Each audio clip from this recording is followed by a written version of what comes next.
Oh, nothing. That's my managers laughing in the background because they know it's true.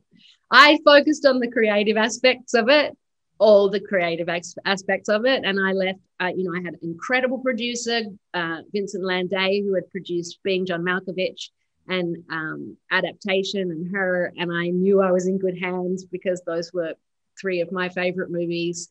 And I knew I could always defer to him. And then my managers who wanted to do it in a whole new way and are always looking at ways to do things diversely.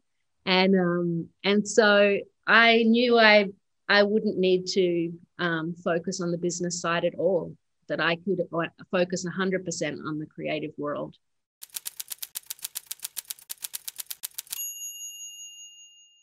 Yes, the Intouchables. It's a French movie.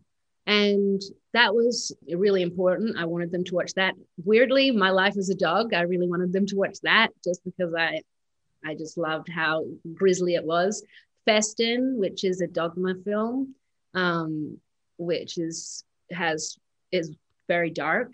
And then there's I think it was like a Bauhaus ballet, or it was something that is very similar to the musical pieces that I did that I have to reference and get back to because I'm terrible at remembering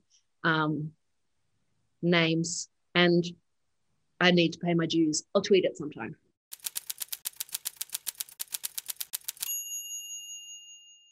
In her case, it's because what I'd researched is that, often if you're on the spectrum, you have electric shocks, some Tourette's like symptoms, and that's and your body hurts and spasms. I mean, everybody is different, but your body hurts. And so for me, in her imagination, she was free from all of that pain. She was free from that. And she was able to express herself however she wanted to. But yeah, I mean, for me, it was an accident. I threw together Ryan and Maddie for Chandelier.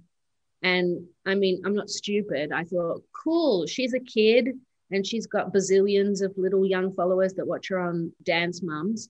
But I wasn't thinking much past that. And then I met her, fell in love with her, and had her doing Ryan's incredible choreography. It was, it was like, for me, magic. It was a different kind of, and Ryan and I developed a kind of language because I like to do facial like stuff. And when I'm doing dancing and hands and stuff like that. So we developed like a little language of our own, and Maddie and Ryan and I became a team. And at the time, it was also Daniel Askill, who was my co-director with those music videos. So it was scary to like branch out and direct this on my own. And I wasn't sure if I could do it, whether I was really a director or just a singer with good ideas. And I'm really glad that I tried because I think I'm a director.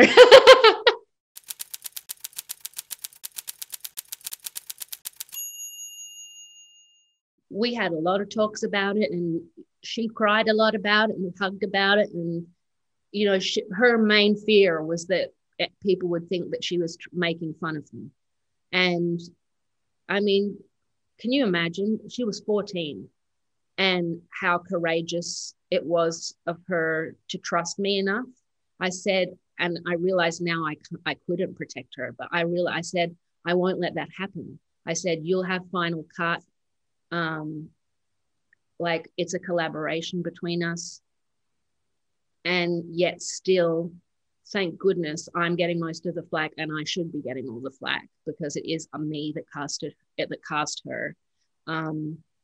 And she did get 100% success rate from the Child Mind Institute at her representation of a nonverbal child on the spectrum. And so she did her job.